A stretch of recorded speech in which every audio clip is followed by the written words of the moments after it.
तृतीयम चंद्र घंटेति। जैसा पुनः मैंने आपको पूर्व में कहा कि अगर हमें किसी का परिचय लेना है तो परिचय लेने के लिए हमें उस शब्द के पास स्वयं जाना पड़ता है। अगर मुझे किसी से मिलना है तो और मुझे उसका परिचय जानना है तो मुझे व्यक्तिगत उसके पास अपनी अप्रोच करनी पड़ेगी, और उस अप्रोच को करते हुए यहाँ पर पुनः चंद्र घंटेति, ऐसी माँ भगवती का स्वरूप जिनके पास में घंटा विरा। अब ये बड़ी सुंदर पौराणिक कथा है। एक चीज और मैं स्पष्ट कर दूं कि कथा और कहानी में अंतर होता है। कथा सत्य से ओतप्रोत होती है, शाश्वत होती है, सत्य से भरी हुई होती है, लेकिन कहानी उसमें संशोधन किया जा सकता है। तो हमारी जितनी भी सनातन धर्म की कथाएं हैं ये सब वास्तविकता से ओतप्रोत हैं, वास्तविकता से भरी हुई हैं। लेकिन इसके अंतर्गत में सबसे प्रमुख बात है जो कहानियां इत्यादि हमें कुछ सुनाई जाती हैं उन कहानियों में परिवर्तन हो सकता है। तो यहां तृतीयम चंद्र घंटेति, और ये चंद्र घंटेति देवी का प्राकट्य कैसे हुआ जरा विचार करिए।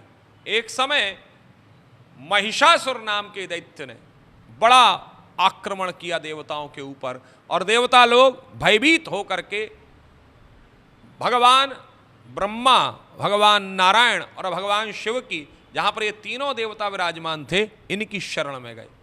और जब महिषासुर का ऐसा इन्होंने तीनों देवताओं ने अर्थात ब्रह्मा, विष्णु और भगवान शंकर ने सुना तो इन्हें क्रोध आया, और क्रोध के आते ही इनके शरीर में से एक शक्ति का पुंज प्रकट हुआ, और तीनों की शक्ति का पुंज प्रकट होकर के मिश्रण होकर के वहां पर एक देवी के स्वरूप में विराजमान हुई। और वह देवी स्वरूपा बड़ी सुंदर भाव, और सुंदर भाव के अंतर्गत में उस देवी के पुंज को, उस स्त्री के स्वरूप को देख करके सब भगवान शंकर ने अपना त्रिशूल दिया, भगवान नारायण ने अपना सुदर्शन चक्र दिया, ब्रह्मा जी महाराज ने अपना पाश दिया, ब्रह्मा अपने ही ब्रह्म शक्ति दी, और इन सब शक्तियों को लेकर के इंद्र ने उन्हें एक घंटा दिया, और घंटा दे करके इंद्र आदि सभी देवताओं ने उनको अपनी अपनी जब शक्तियां दे करके विदा किया तो इंद्र ने उनको एक घंटा दिया, और उस घंटे की ध्वनि को करते हुए मां भगवती ने वहां से प्रस्थान किया। तो इनका नाम पड़ा चंद्र घंटेति। और फिर इनका महिषासुर के साथ में युद्ध हुआ है। आप लोगों ने एक बड़ी सुंदर सी एक स्तुति सुनी होगी, और वह स्तुति आजकल प्राय व्हाट्सएप इत्यादि पर या यत्र तत्र सर्वत्र आप लोग महिषासुर स्तुति है, महिषासुर मर्दनी नाम का स्तोत्र है।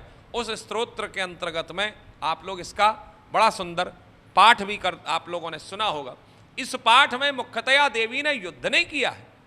लोगों को भ्रांतियां हैं कि लोगों को लगता है कि देवी युद्ध कर रही है, नहीं, बल्कि देवी युद्ध नहीं कर रही, बल्कि वो एक खेल खेल रही है। जरा विचार कर रही है। बड़ा सुंदर सा इस स्तोत्र के अंतर्गत में कहा गया है, महित महाहव मल्ल मतल्लिक वल्लित रल्लित भल्ल रते विरचित बल्ल कपालिक पल्लिक झिल्लिक भिल्लिक वर्ग व्रते श्रुतकृत पुल्ल समुल्ल सितारुण तल्लज पल्लव सल्लिलते जय जय हे महिषासुर मर्दनी रम्य कपर्दनी शैल सुते सुरललना तथेयत थेयत था भिन्न योत्तर नृत्य रते। जरा विचार कीजिए। सुर ललना, सुर अर्थात देवता, ललना अर्थात पुत्री। बोले स्थिति क्या है, देवताओं की जो पुत्री है, सुर ललना तथेयत थेयत था भिन्न योत्तर तथई तथई तथई करती हुई नृत्य रते कृत कुकथा कुकथो डडाधिक ताल कुतूहल गान रगते। अर्थात ताल का उसमें गान हो रहा है, धुधकुट धूधुट ताल ताल गते।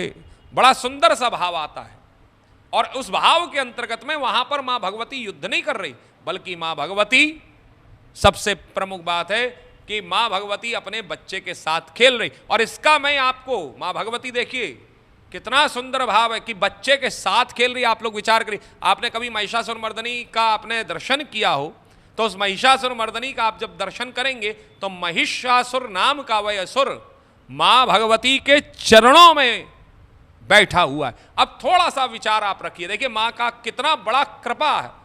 दर्शन आप लोग यहां पर करेंगे कि जब आप दूध दही इत्यादि से जब आप स्नान कराएंगे महिषासुर मर्दनी को, तो वह स्नान केवल आप महिषासुर मर्दनी को नहीं कराएंगे, बल्कि आप मां भगवती महिषासुर मर्दनी, मां भगवती देवी के ऊपर से दूध, दही, घी इत्यादि, बूरा, शहद इत्यादि का जो स्नान है, वह स्नान केवल माँ भगवती नहीं करती, बल्कि उनके चरणों में बैठा हुआ वह महिषासुर को भी स्नान प्राप्त होता है। तो ये माँ का वह स्वरूप है, जिस माँ के अंतर्गत में हमारे यहाँ बड़ी सुंदर बात कही जाती है कि पूत कपूत सुने बहु तेरे, माता नहीं कुमाता। और उसके अंतर्गत में माँ भगवती ने अपने चरणों का आश्रय दिया, और जिसको माँ भगवती के चरणों का आश्रय प्राप्त हुआ वह व्यक्ति जीवन भर कभी भी किसी भी चीज से उसके पास में कमी नहीं होती।